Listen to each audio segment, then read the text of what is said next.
नमस्कार। Breaking news में बड़ी खबर आपको बता दें कि समाजवादी पार्टी से कैराना की सांसद यूपी के सहारनपुर में एक पीड़ित महिला को लेकर डीआईजी के ऑफिस पहुंची। इस दौरान वहां पर हंगामा देखने को मिला।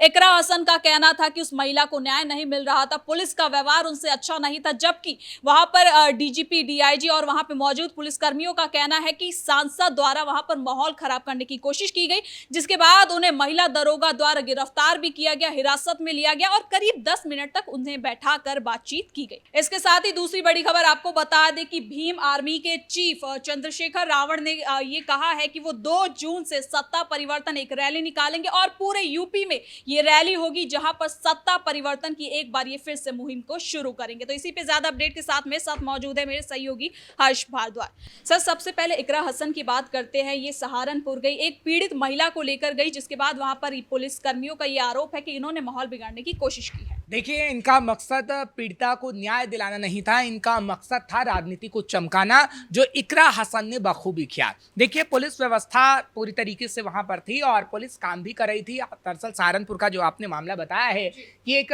माँ के बेटे की हत्या कर दी गई, यानी एक व्यक्ति की हत्या हुई थी। फिर माँ ने कहा कि मेरे बेटे की हत्या हुई है तो मुझे इंसाफ चाहिए, और पुलिस इस मामले को देख भी रही है और पता लगाने की कोशिश भी कर रही है और पूरी जांच इस पर हो रही है। लेकिन इस पर राजनीति चमकाने की कोशिश की गई और इकरा हसन जो कैराना से सांसद है वो सहारनपुर पहुंचती हैं और ये बताती हैं कि देखिए पुलिस व्यवस्था किस तरीके से चरमरा गई है, जबकि पुलिस व्यवस्था पूरी तरीके से ठीक है और पुलिस की जांच भी हो रही है।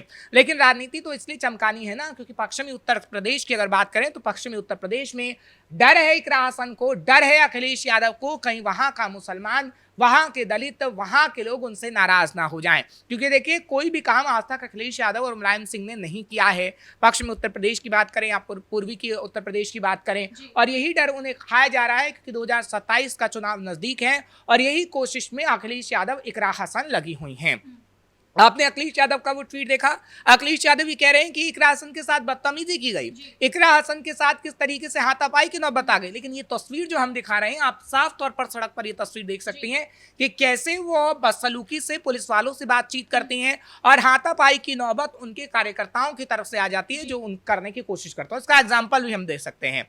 आपने गाजीपुर की वो तस्वीर देखी कि गाजीपुर में किस तरीके से जब एक बेटी का शव मिलता है तो उसके बाद पूरे कार्यकर्ताओं का हुजूम वहां पहुंच जाता है, और तो और जब वहां के लोग वहां से भगाते हैं तो सपा कार्यकर्ता पत्थरबाजी पर उतर आते हैं। तो ये है समाजवादी पार्टी के कार्यकर्ता, ये है समाजवादी पार्टी के नेता जो अराजकता का माहौल बनाते हैं और अपनी राजनीति चमकाने के चक्कर में ना वो हिंदू देखते हैं, ना मुसलमान, ना कोई और धर्म, ना कोई व्यक्ति, सिर्फ और सिर्फ उन्हें अपने वोट बैंक की राजनीति से ही मतलब है। और वही तस्वीर हमने इकरा हसन की देखी है। लेकिन इकरा हसन ये भी कह रही है कि हम पे दबाव बनाने की कोशिश कर रहे थे, माहौल को शांत करने की कोशिश कर रहे थे, इसलिए पुलिस कर्मियों ने मुझे 10 मिनट के लिए हिरासत में भी लिया। देखिए, माहौल तो आपने खराब किया, आपने कब शांत किया? माहौल तो शांत था, आप माहौल खराब करने के लिए इलाके में आई। अगर उस माँ की बात करें तो उस माँ का बयान भी है, जैसा ठीक गाजीपुर में उसके पिता का बयान सामने आया था कि पुलिस जांच कर रही है, वैसे ही सहारनपुर में जो हत्या हुई है उसकी माँ का बयान भी सामने आया और वो कह रही है कि पुलिस इसकी जांच कर रही है।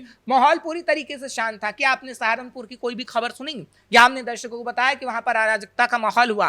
अराजकता का माहौल तब पैदा हुआ जब सांसद इकरा हसन वहां पर पहुंची हैं और कार्यकर्ताओं का हुजूम वहां पहुंचा और कार्यकर्ता जानबूझकर ऐसी तस्वीर पेश करने की कोशिश कर रहे थे कि योगी आदित्यनाथ बदनाम हो जाएं, और यही तस्वीर गाजीपुर के अंदर भी पेश करने की कोशिश की गई है। लेकिन यहाँ उनका पैतरा नहीं चला है और इस वक्त हम देख रहे हैं कि इकरा हसन अब कहीं ना कहीं मुंह छिपाए इसलिए भाग रही हैं क्योंकि वो पैतरा उनका चल नहीं पाया है। लेकिन सर, अखिलेश यादव इसी पूछताछ पर यह भी कह रहे हैं कि कलयुग आ गया है।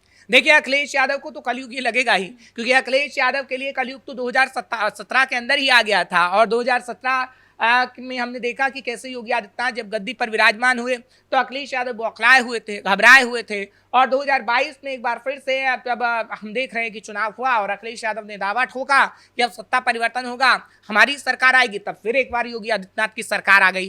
तो इस वक्त वो बौखलाए हुए हैं, इसलिए बार बार वो कलयुग कलयुग बताते हैं। लेकिन इस वक्त जो उत्तर प्रदेश में हम तस्वीर देख रहे हैं वो सतयुग की तस्वीर हम कह सकते हैं, क्योंकि उत्तर प्रदेश में एक्शन भी होता है, उत्तर प्रदेश में कार्रवाई भी होती है और उत्तर प्रदेश में हर एक वो तस्वीर आती है जो आम जनता के लिए आनी चाहिए, आम जनता के विकास के लिए आनी चाहिए। लेकिन इकरा हासन जैसे लोग, तमाम जो इनके पार्टी के सांसद हैं, क्योंकि देखिए आप इमरान प्रताप बड़ी का जिक्र कर लिए या फिर इकरा हसन का जिक्र कर लिए, जियाउर रहमान बर्क का जिक्र कर लीजिए, क्योंकि मैं बार बार ये कह रहा हूँ, हम बार बार ये कह रहे हैं, कैपिटल टीवी शुरू से कह रहा है कि पश्चिमी उत्तर प्रदेश को साधने के लिए तमाम चीजें हो रही हैं और जितने भी मुस्लिम सांसद हैं उनको मैदान में उतारा जा रहा है। और आपने देखा था कि चाहे फिर हम बरेली की बात करें या फिर हम बात संभल की करें या सहारनपुर का जिक्र करें, आपने देखा है कि कैसे मुस्लिम सांसदों को मैदान में उतारा जाता है।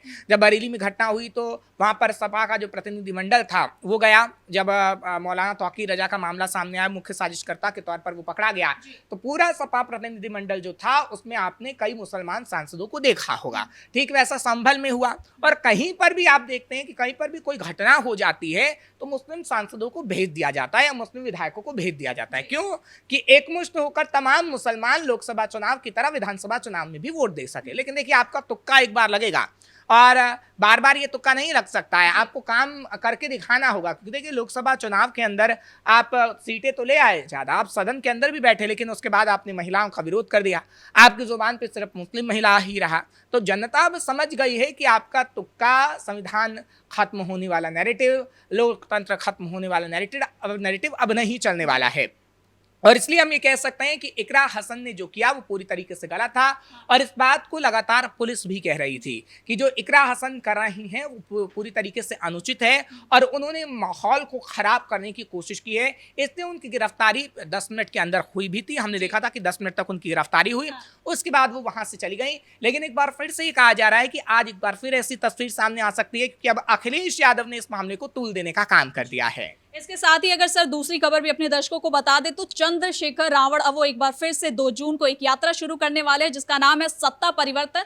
तो इसका क्या असर होने वाला है? देखिए सियासी जो तस्वीर हमें नजर आएगी चंद्रशेखर रावण को लेकर, देखिए मसला पूरा ये है कि जो हमने मायावती के वोट बैंक देखे हैं कि मायावती के वोट बैंक किस तरीके से योगी आदित्यनाथ के पास शिफ्ट हुए हैं या अलग अलग पार्टी में उनकी शिफ्टिंग हो गई है, तो अब उन वोट बैंक को वो अपनी तरफ शिफ्ट करना चाहते हैं।